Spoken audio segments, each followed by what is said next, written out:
Deion Sanders bluntly addresses loss to Utah. This is bad. The Colorado Buffaloes walked into Rice-Eccles Stadium with hope, swagger, and a belief that they could end the 2025 season on a high note. But by the time the final whistle blew, reality had struck hard, and it was painful. The scoreboard read a lopsided defeat that left players silent, fans deflated, and head coach Deion Coach Prime Sanders unusually somber. The Buffaloes didn't just lose, they were dominated. And when Sanders faced the media afterward, his words were as sharp as his expression. "This is bad," he said bluntly. "No sugarcoating, no spin, just truth." For a man known for his charisma, confidence, and ability to inspire, Sanders' tone after the Utah game was one of frustration and reflection. He didn't hide behind excuses. He didn't try to mask the embarrassment with optimism. Instead, he confronted the brutal truth head-on. Colorado had fallen apart, not just in execution, but in effort, discipline, and identity. And for Sanders, who has preached accountability since day one in Boulder, this loss cut deep. A collapse few expected. Coming into the matchup, the Buffaloes had been fighting to close out a turbulent season. The team showed flashes of brilliance in some games. Dynamic plays from quarterback Shedeur Sanders, highlight reel interceptions from Shiloh, and the electric two-way talent of Travis Hunter. But those moments had been overshadowed by inconsistency, defensive breakdowns, and offensive line struggles. Against Utah, those issues resurfaced in their ugliest form. The offense stalled early, the defense broke down on critical third downs, and the energy that once defined the primetime culture seemed to evaporate. Utah took control of the game from the opening quarter, hammering the Buffaloes with a relentless ground attack and suffocating defense. By halftime, the score wasn't just unfavorable, it was demoralizing. Colorado's sideline looked quiet, and their body language spoke volumes. What was once a team fueled by energy and swagger now appeared lost and fatigued. Coach Prime's brutal honesty. When Deion Sanders walked into the post-game press conference, reporters sensed something different. Usually, even after losses, Sanders carries a sense of composure and purpose. But this time, the edge in his voice and the weight in his words were unmistakable. "This is bad," he repeated. "We didn't execute. We didn't compete the way Colorado football should. We didn't look like a disciplined football team. That's on me. That's on all of us." It was the kind of statement that silenced the room.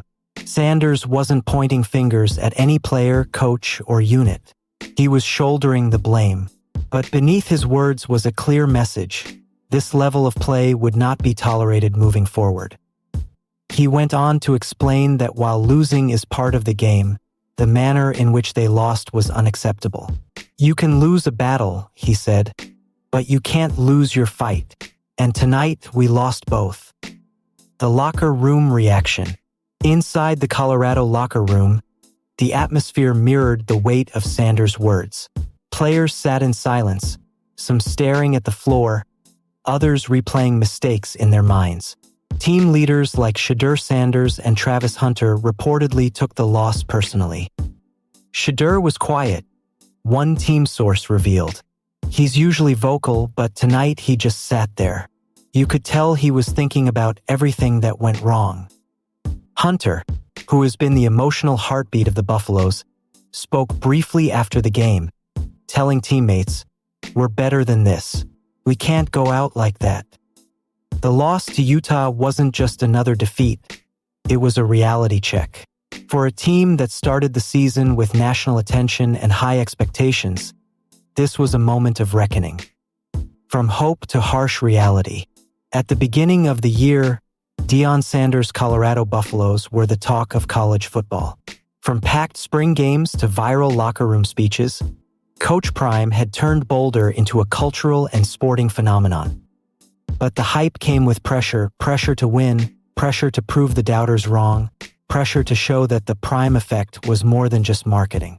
And while Colorado showed progress compared to the program Sanders inherited, The season's end revealed that the rebuild is still far from complete. Utah exposed Colorado's weaknesses, particularly in the trenches. The offensive line couldn't protect Deion Sanders, who was sacked multiple times and hit repeatedly.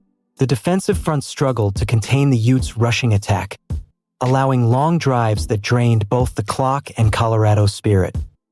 "This game showed us who we are right now," Sanders admitted. "And that's not who we want to be." Breaking down the numbers, the statistics told the same painful story the scoreboard did. Utah outgained Colorado by more than 300 yards, controlled time of possession, and converted over 60% of its third downs. Colorado's offense managed just a handful of first downs in the first half and didn't find the end zone until late in garbage time.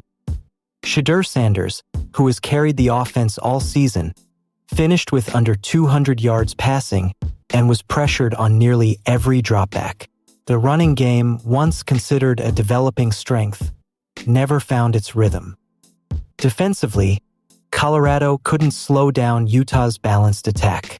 Missed tackles, blown assignments, and lack of physicality became recurring themes. By the fourth quarter, Utah was running at will, while Colorado's defense appeared exhausted. A team searching for identity. One of the biggest challenges Sanders has faced since arriving at Colorado is building consistency. The program's transformation was rapid. Over 70 new players joined through the transfer portal, creating a roster full of talent but short on cohesion. That lack of chemistry was evident against Utah. While Colorado boasts star players capable of NFL futures, football remains a team sport built on unity, discipline, and trust. And Sanders knows it. "You can have the best athletes," he said post-game, "but if you don't have the mindset, you're not going to win. We're still learning how to win as a team." His words resonated with truth. The flashes of brilliance Colorado displayed throughout the season showed potential. But potential alone doesn't win championships. Discipline, preparation, and leadership do. Sanders' message to fans. Even amid the disappointment, Sanders took time to address the Buffalo's fan base, a group that has shown unwavering support despite the growing pains. "Our fans deserve better," he said. "They've been riding with us from day one, showing up, believing in us, and we owe them performances that reflect that belief." Boulder has seen an energy surge since Sanders' arrival. Ticket sales skyrocketed, merchandise flew off shelves, and celebrities began appearing at Folsom Field.